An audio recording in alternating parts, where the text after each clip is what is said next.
le 30 juin 1908, au cœur de la Sibérie, une région reculée et sauvage. Soudain, une boule de feu aveuglante, plus brillante que le soleil, traverse le ciel.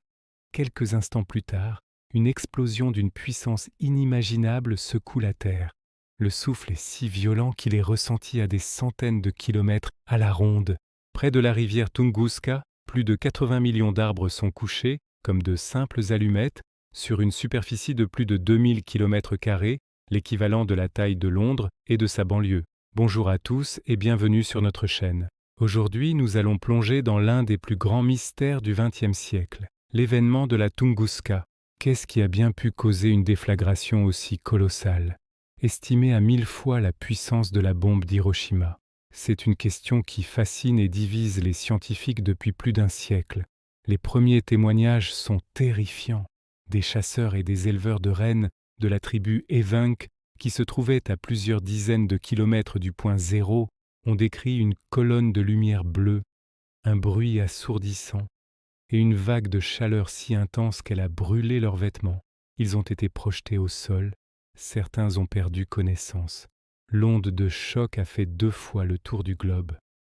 En Europe, pendant plusieurs nuits, le ciel était si lumineux qu'on pouvait lire le journal en pleine nuit sans aucune lampe. Face à un tel cataclysme, la première idée qui vient à l'esprit est l'impact d'une météorite géante. C'est donc avec cette hypothèse en tête que la première expédition scientifique, menée par Léonid Kulik, arrive sur les lieux en 1927, près de 20 ans après les faits. Imaginez leur surprise. Ils découvrent bien la forêt dévastée, les arbres couchés en forme de papillons pointant tous à l'opposé d'un point central. Mais au centre de cette dévastation, là où ils s'attendaient à trouver un immense cratère, il n'y a rien, absolument rien. Pas le moindre fragment de météorite, pas le moindre trou dans le sol. C'est là que le mystère s'épaissit. Comment une explosion aussi puissante a-t-elle pu se produire sans laisser de cratère? C'est le début d'un casse-tête scientifique qui dure encore aujourd'hui. L'hypothèse principale, la plus acceptée, est celle de l'explosion aérienne. Un corps céleste, que ce soit un astéroïde rocheux ou une comète glacée, serait entré dans l'atmosphère à une vitesse folle. La friction avec l'air l'aurait chauffé à blanc, et la pression phénoménale l'aurait fait exploser en plein vol, à une altitude estimée entre 5 et 10 km. Cette explosion, appelée airburst, aurait libéré toute son énergie au-dessus du sol, expliquant la destruction des arbres sans pour autant creuser de cratère. Si c'était un astéroïde rocheux, il se serait vaporisé en une myriade de particules microscopiques.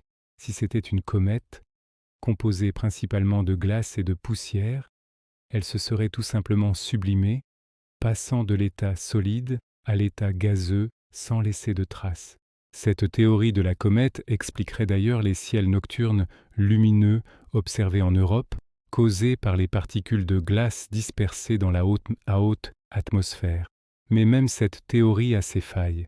Des analyses du sol et de la tourbe dans la région ont révélé des concentrations anormales de certains éléments, comme l'iridium, qui sont rares sur Terre mais communs dans les météorites.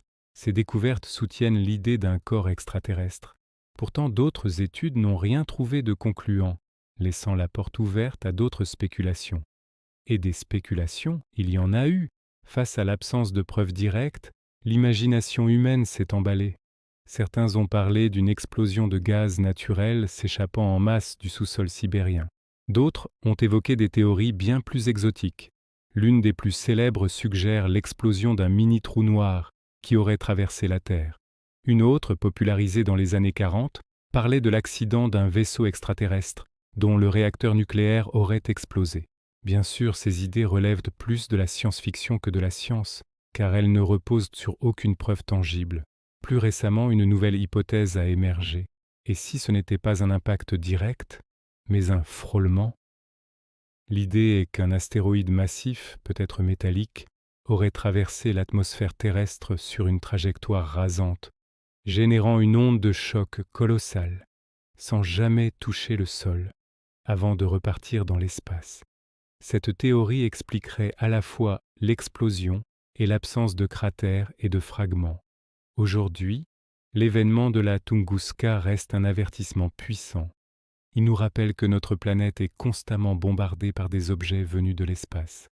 Un événement similaire se produisant au-dessus d'une grande ville comme Paris, New York ou Tokyo aurait des conséquences apocalyptiques.